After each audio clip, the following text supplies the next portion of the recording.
الحمد لله وكفى وسلام على عباده الذين اصطفى أما بعد أعوذ بالله من الشيطان الرجيم بسم الله الرحمن الرحيم يا أيها الذين آمنوا كتب عليكم الصيام كما كتب على الذين من قبلكم لعلكم تتقون صدق اللہ العظیم۔ معزز ناظرین، السلام علیکم ورحمۃ اللہ وبرکاتہ۔ ہمارے اور آپ کے سامنے جو ماہ گزر رہا ہے یہ رمضان المبارک کا مہینہ ہے۔ یقیناً اس ماہ کی بہت ساری فضیلتیں ہیں اور اس ماہ کی ہر گھڑی، ہر وقت اور ہر سیکنڈ یکساں ہیں، لیکن کچھ لوگ جمعۃ الوداع کے نام پر شرک و بدعات کے کام بھی کر لیتے ہیں، جو کہ غلط اور بری بات ہے۔ اسی لیے میں نے یہ چاہا کہ جمعہ اور جمعۃ الوداع کے موضوع پر ایک ویڈیو بنائی جائے، تاہم تمہیدی باتوں کو ترک کرتے ہوئے اصل موضوع کی طرف گامزن ہوتے ہیں۔ ہمارے اور آپ کے پیارے نبی محمد عربی صلی اللہ علیہ وسلم نے ارشاد فرمایا ہے کہ تمام دنوں میں جمعہ کا دن سب سے بہتر ہے۔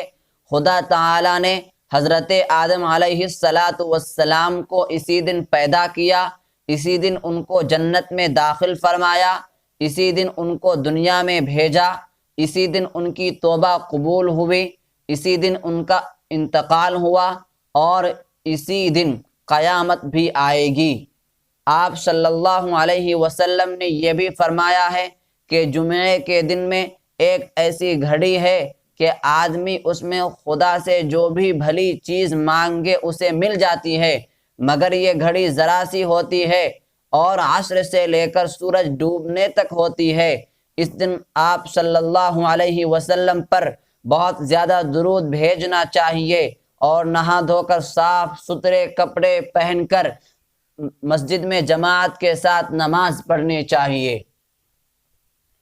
خطبے کے بیچ میں بولنا اور کھانا پینا بالکل نہیں چاہیے۔ تنکوں یا کپڑوں سے کھیلنا بھی بری بات ہے۔ جب خطبہ ہو رہا ہو تو فرضوں سے پہلی 4 سنتیں بھی نہیں پڑھنی چاہیے، بلکہ فرض نماز پڑھنے کے بعد پھر انہیں پڑھ لیا جائے۔ جمعے کی اذان ہونے کے بعد خرید و فروخت، کھانا پینا اور تمام کام بند کر کے خدا تعالیٰ کی یاد میں لگ جانا چاہیے۔ حدیث شریف میں ہے کہ جس شخص نے سستی کی وجہ سے 3 جمعے چھوڑ دیے، خدا تعالیٰ اس کے دل پر مہر لگا دیتا ہے، یعنی وہ ہمیشہ خدا سے غافل رہتا ہے۔ اور آپ صلی اللہ علیہ وسلم نے فرمایا ہے کہ جو بغیر ضرورت کے جمعہ چھوڑتا ہے، خدا تعالیٰ اسے اپنی کتاب یعنی قرآن حکیم، قرآن مبین میں منافق لکھتا ہے۔ جمعۃ الوداع بھی رمضان شریف کے اور جمعوں کی طرح ایک جمعہ ہے۔ چونکہ رمضان شریف برکتوں والا مہینہ ہے، اسی لیے اس کے جمعے بھی بہت برکت والے ہیں، لیکن تمام جمعوں کی برکت یکساں ہیں۔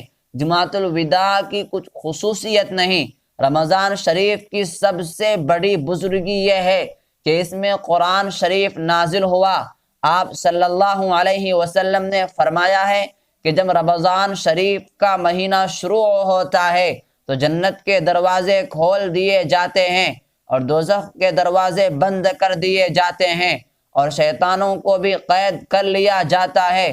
مسلمانوں کو چاہیے کہ سارے رمضان شریف میں خصوصاً جمعوں کی راتوں میں خدا تعالیٰ کی بے حد عبادت کیا کریں۔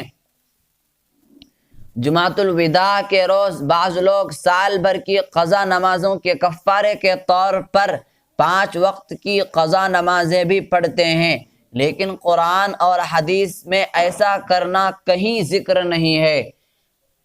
اللہ تعالیٰ ان لوگوں کو ہدایت دے جو لوگ جمعۃ الوداع کے نام پر جمعہ کو غلط طریقے سے پیش کرتے ہیں۔ اللہ عز و جل ہمیں شرک و بدعات کے کاموں سے اجتناب کی توفیق عنایت فرمائے۔ آمین ثم آمین یا رب العالمین۔ وآخر دعوانا ان الحمد للہ رب العالمین۔